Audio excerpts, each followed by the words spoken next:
W&J embarked on the 1997 football season with the outlook of a champion.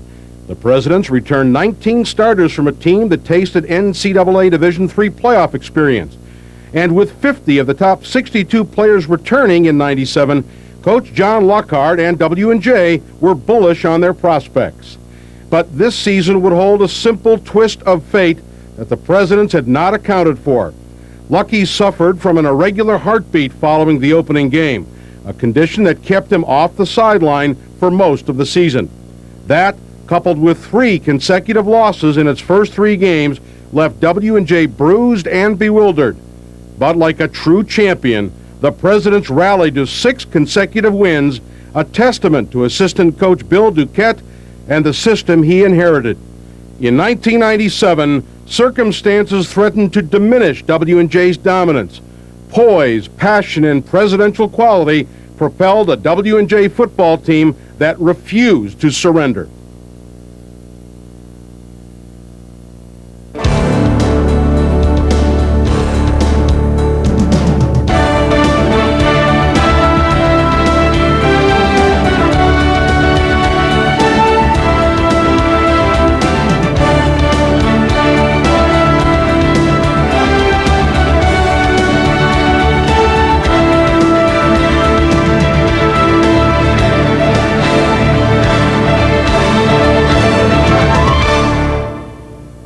Coach John Luckhardt and the Presidents stood on the crest of the 1997 season with bridled optimism.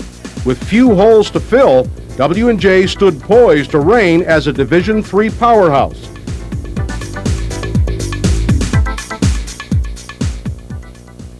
As we entered the 1997 season, typically we always have great expectations for what the season is going to have in store for us. We had great expectations in terms of competing for championships. We entered the season facing Emory and Henry, who had a 28-game home winning streak and a team with national aspirations itself. It was an exciting opportunity to start the season off. Unfortunately, the game didn't turn out exactly the way we had hoped, but also it gave an opportunity for us to find out where we had to go to be a competitive team by the end of the season.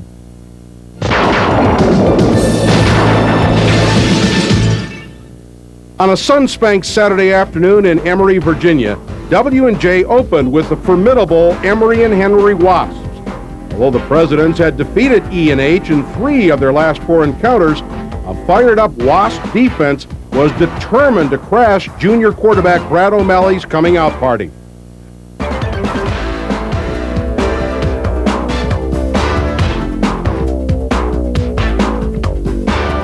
The Wasps sacked O'Malley 7 times while holding W&J to just 42 rushing yards. Meanwhile, the Wasps blended their running and passing game to total 409 yards on the afternoon.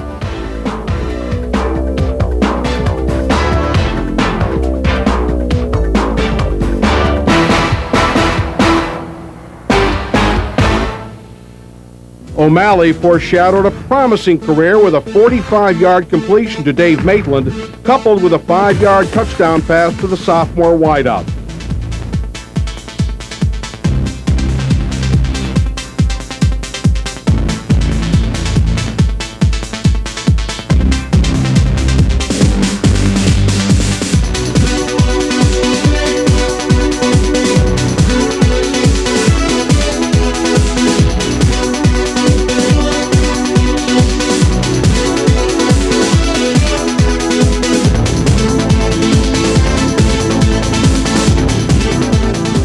But the offensive output just wasn't enough, as the Presidents lost only their second opener in the Luckhardt era, a 38-10 decision to Emory and Henry.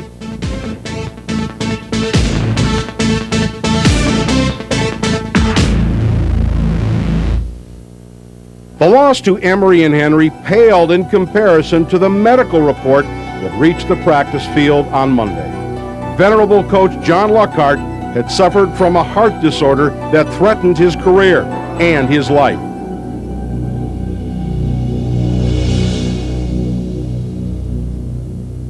Well, obviously, I ran into some personal health problems early in the season. It was much a distraction for everybody. It kind of knocked the squad and our staff behind and off the track. To their credit, I think we responded very well as the season came back into focus.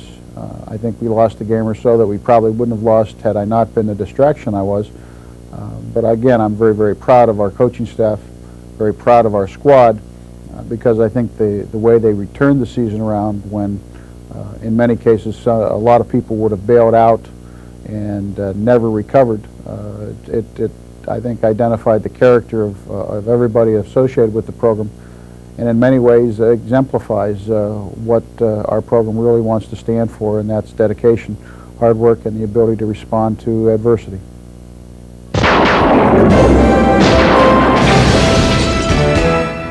With Coach Lockhart relegated to the press box, the Presidents rode an emotional wave into their home opener against Buffalo State. The fired-up Presidents took the football game to Buffalo State from the outset. Time and again, the Presidents penetrated the red zone.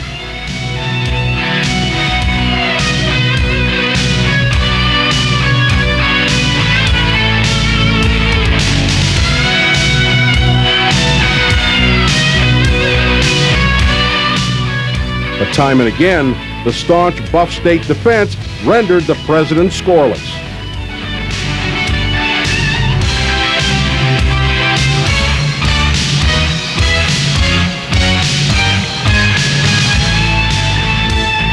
Buff State had survived W&J's best shot, and the scoreless tie at halftime left the Bengals no worse for wear. Buff State tailback Dion Foendu made an immediate impact in the second half, scoring each of Buff State's touchdowns, one on a 43-yard burst.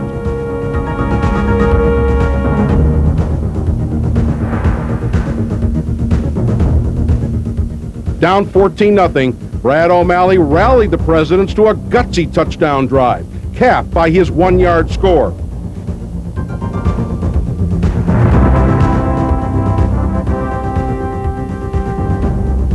But Buff State sealed the win on Nick DiPaolo's 26-yard field goal. Although the Presidents won nearly every statistical category, W&J notched its second consecutive defeat, 16-7, a loss that left them searching for answers.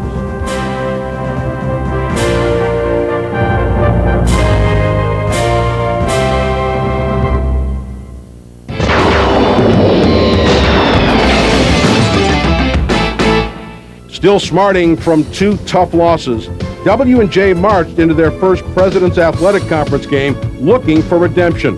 And the W&J offense redeemed itself in spades, gouging Grove City for 317 total yards. Jason Barr recorded his best effort of the season, rushing for 124 yards and 3 touchdowns.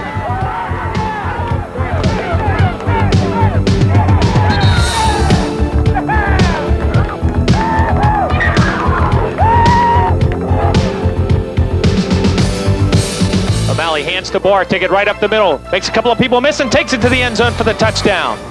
Touchdown, President. Yeah, a big confidence booster for everybody all the way around.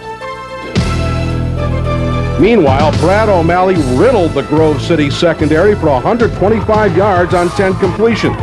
Joff Starcher proved to be his favorite target, catching 4 tosses for 54 yards.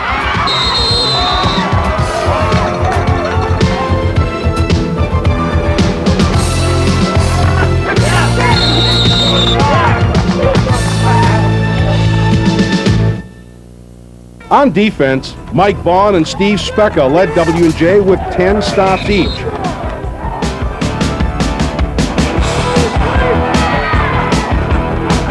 Losinski with a play fake to Bauer, steps and throws the ball on the post pattern. The ball is overthrown and intercepted by Vaughn. Vaughn went high in the air and picks it off. We're not going to give Grove City a 4th down opportunity to get the football.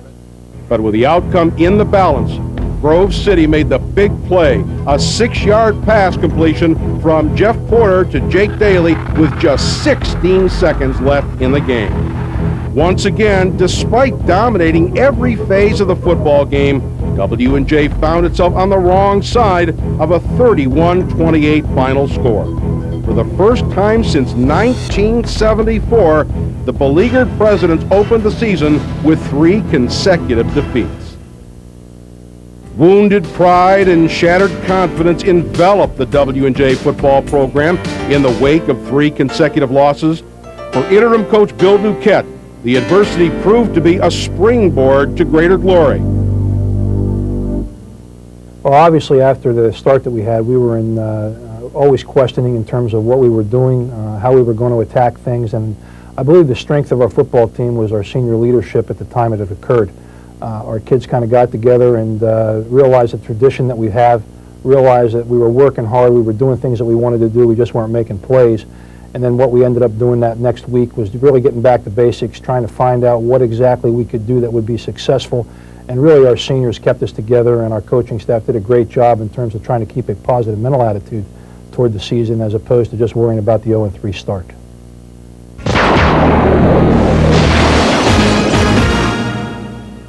The Presidents hosted Bethany in Week 4 with an eye on their initial win of the season.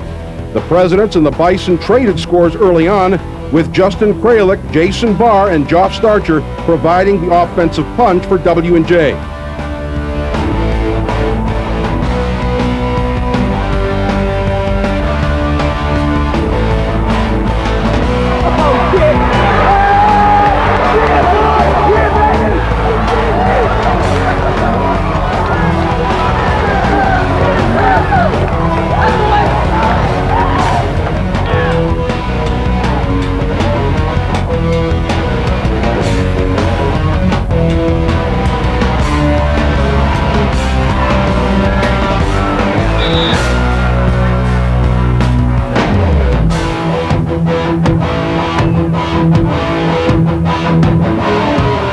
However, a game Bison squad scored 2 TDs of their own to trail 17-14 at the half. 3rd down and goal inside the 1 on the option, and almost he was into the end zone before he was touched. Quarterback Fromm takes it for the score. Following a scoreless 3rd quarter, W&J began to assert their dominance on offense. Starcher and O'Malley connected on a 5-yard touchdown pass, while Jason Barr added an 8-yard run.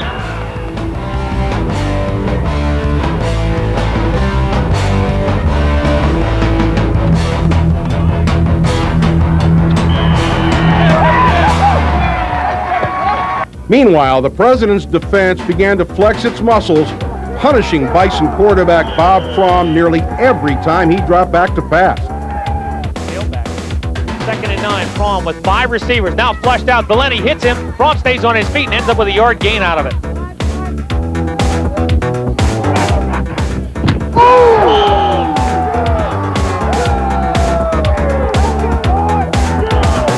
Knight in motion. Has some time now. It breaks down. Valenti in on the sack, and Fromm goes down at the 31.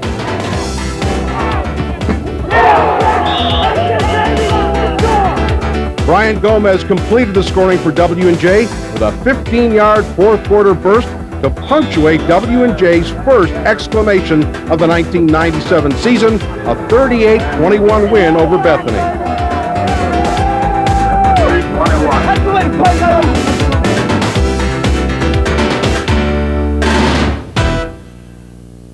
After a slow start, Bill Duquette's offense had found its stride.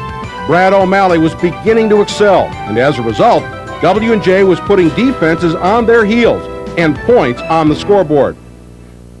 Offensively, we really improved from game to game throughout the course of the season. I think that the development of our offensive line in terms of their leadership and their experience really helped every phase of our football game. You have to have success when your quarterback is much more confident in the people in front of him.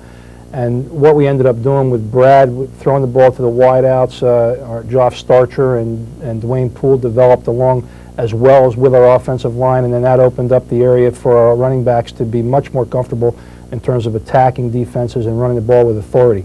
So I really believe it started up front, worked its way back, and then as everybody developed confidence in one another, we became a much better football team at the end of the season than we were at the beginning of the season. The Dogs of War. Center, Garrett Dorn. Guards, Chris Jones and Sean Fisher. And tackles, Jeremy Fisher and Rob Phillips.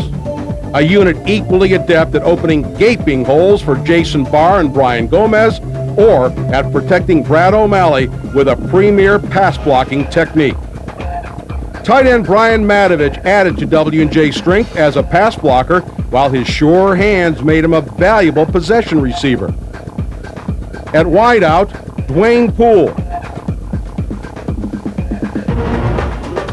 Joff Starcher,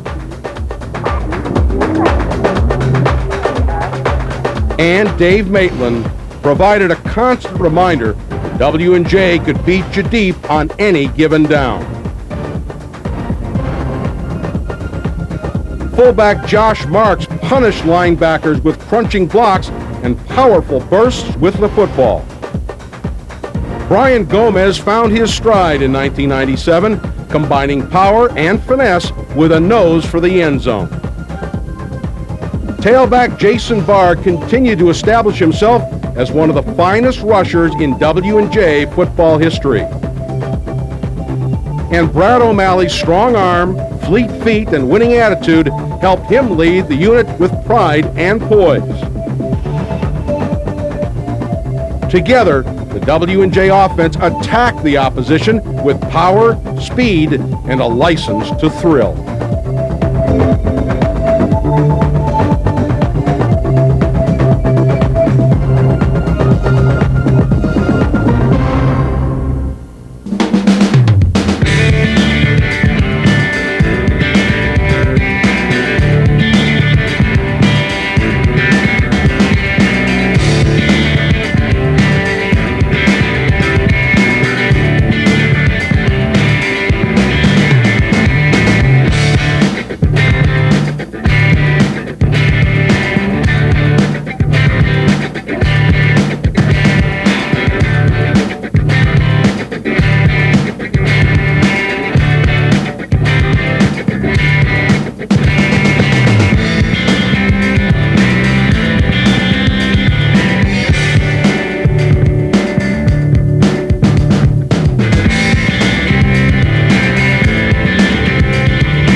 W&J rolled into Waynesburg looking for a second consecutive win.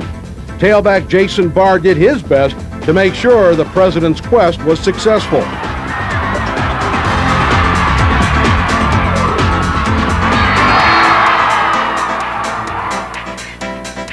An opportunistic Waynesburg offense kept W&J on their heels all afternoon.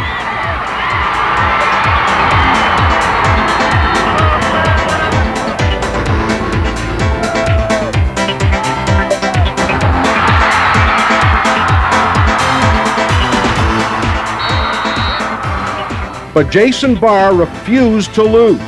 Each time Waynesburg scored, Barr answered with a highlight of his own.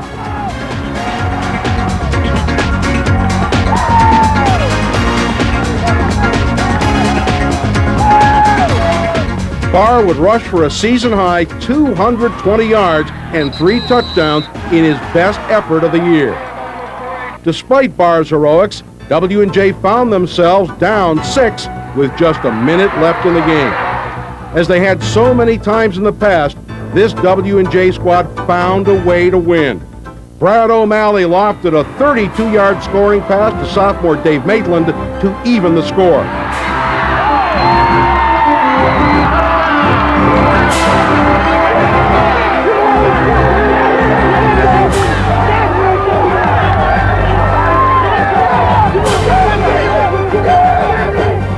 Kralich's extra point was perfect, and the Presidents escaped with a thrilling 28-27 win over Waynesburg.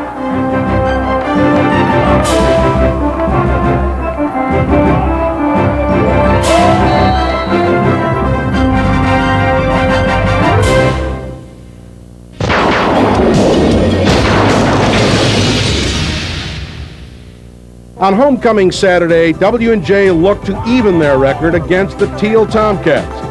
Much to the President's chagrin, Teal converted a turnover into the game's first score. However, this would be the Tomcats' only highlight of the afternoon. W&J exorcised 5 weeks of frustration in dealing Teal a thorough spanking.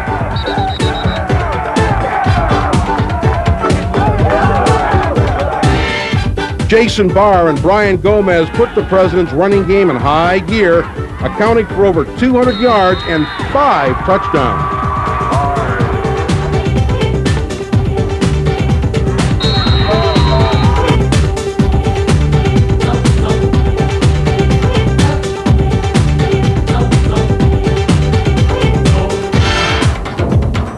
Meanwhile, Brad O'Malley was nearly flawless, completing 6 passes for 168 yards and 2 touchdowns.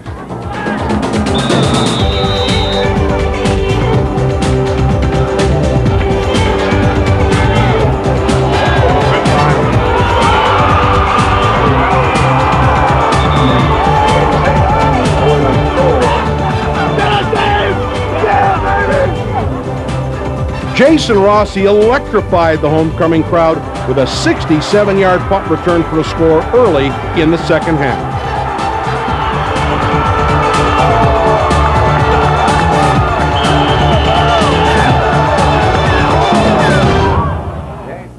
Defensively, DJ Valente recorded a sack, forced a fumble, and spearheaded a fired-up defense that riddled the outmatched Tomcats.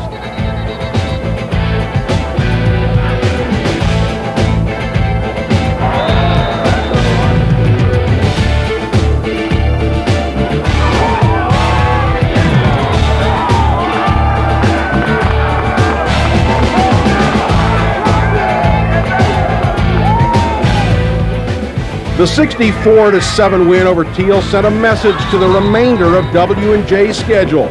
The Presidents were back in a big way.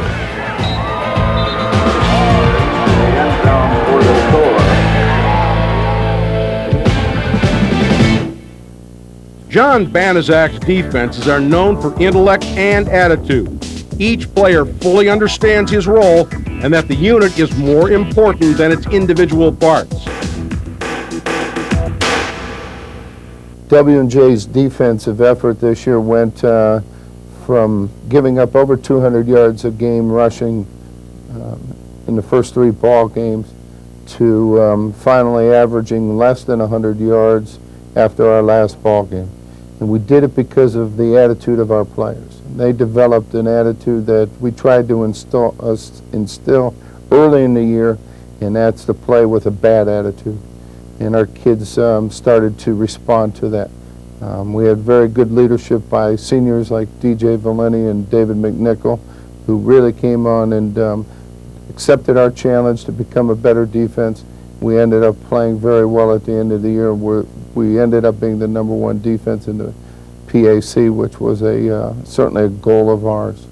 I really give the kids all the credit for the way they responded, certainly after having their backs up against the wall when we were 0-3 and not a very good defensive football team. They responded and came on strong. Up front, DJ Valente, Ramir Brooks, Tony Foster, Anthony Mostelich. And Alex Ketty laid the foundation for punishment. Linebackers, Harry Silvas, Justin Fabian, Kevin O'Malley, David McNichol, and Keith Serto provided perhaps the finest tandem in the PAC, and Sammy Willis, Steve Specka, Michael Vaughn, and Jeff Jeffers roamed the secondary on search and destroy missions. The W&J defense took the field with one goal in mind: punish the opposition.